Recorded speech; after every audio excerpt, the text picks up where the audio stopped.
మన జీవితంలో ఇప్పుడు ఏదైనా మాట్లాడుకున్నా ఏదైనా మనం కాన్వర్సేషన్ చేసినా ఏదైనా అది అవుతుంది, అలాంటిది సినిమాలో జరగడం డేజావులాగా ఉంటుంది అది. అంటే గుడ్ ఎక్స్పీరియన్స్ అయితే డేజావు, బ్యాడ్ అయితే డేజాపు. అండ్ మన సినిమాలో మనం రాసుకున్నది మనం ఆల్రెడీ షూట్ చేసేసి ఏదో తర్వాత ఏదో మన లైఫ్లో జరిగితే ఇదేంట్రా అని ఒక కంపారిజన్ డ్రా చేస్తాం కదా.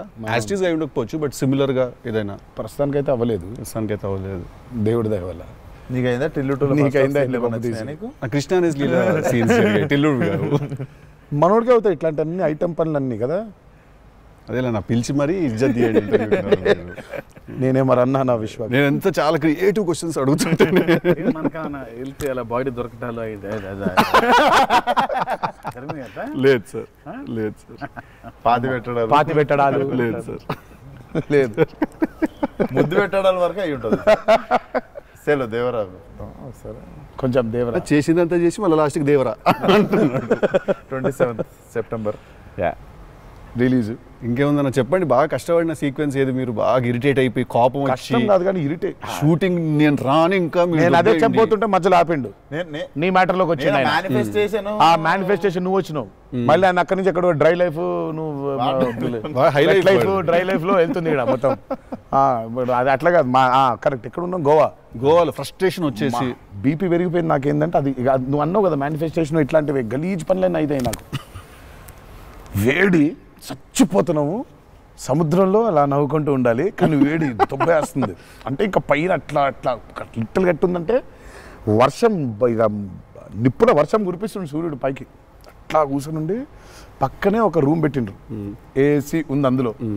శివా పోతా, ఇంకా ఒక్క షాట్ అన్నా పోతా, నేను చచ్చిపోయేలా ఉన్నాను, నేను చచ్చిపో, నాకు ఒక్క సెకండ్ నిజంగా ఇంకా అబ్బాయి ప్రంతి పిల్లలు ఏమైంది, నా జీవితం ఏంది, నేను చచ్చిపోతానా అని అయిపోయింది. ఓకే అన్నారు. ఇక అక్కడే లుంగి ఇట్లా తీసి, అఫ్కోర్స్ షార్ట్స్ ఉన్నాయి, ఆ షార్ట్స్తో పరిగెత్తిన లోపలికి పరిగెత్తి వెళ్ళి తలుపు అట్లా వేసుకోగానే ఒక్క సెకండ్ చల్లగా ఉండింది.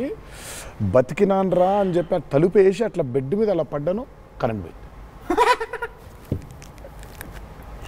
సారీ నవ్వద్దు, నీ కష్టం పగవాడికి కూడా రాకూడదు, మీకు కూడా రావద్దు.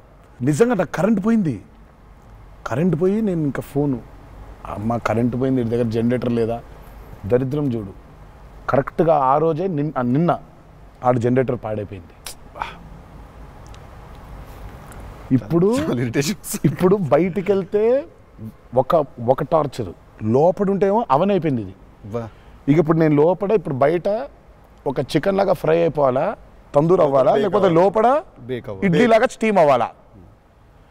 ఈ మీమాంసలో సౌత్ ఇండియన్ ఇంకా ఏంటో ఇది ఇంకా అసలు నా వల్ల ఒక బనీని చింపేద్దాం అనుకున్నా. అసలు నాకేం అర్థమవట్లేదు ఎందుకు జరుగుతుంది ఇట్లా, ఎందుకు ఇలా జరుగుతుంది, నేనేం పాపం చేశాను. ఇలా జరుగుతుంటే ఒక అరగంట పోయింది, 40 నిమిషాలకి కరెంట్ వచ్చింది. 40 నిమిషాలకి కరెంట్ వచ్చింది, షార్ట్ రెడీ అన్నారు.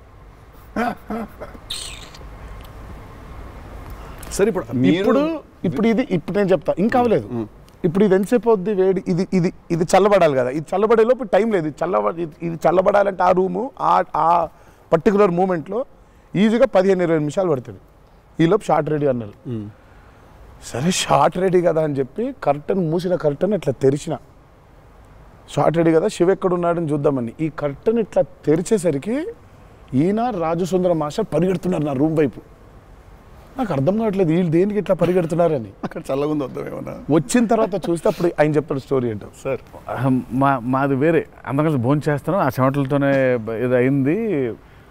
కరెంట్ లేదు, బయట కాలిపోతుంది. టెంట్లో కూడా బ్లాక్ క్లాత్ టెంట్లు అయ్యి తగులుతుంది. అసలు వేడి ఇటు నుంచి వస్తుంది, అలా ఉంది. మాదేంటి హీరో రూము, ఏసీ కట్టెలు వేసి ఉన్నాయి, లోపల జరిగే టార్చర్ ఇలాగా ఉందేమో అనుకుంటున్నారు మీరు అక్కడ. ఆ చిన్న దూరితే ఏదో అని.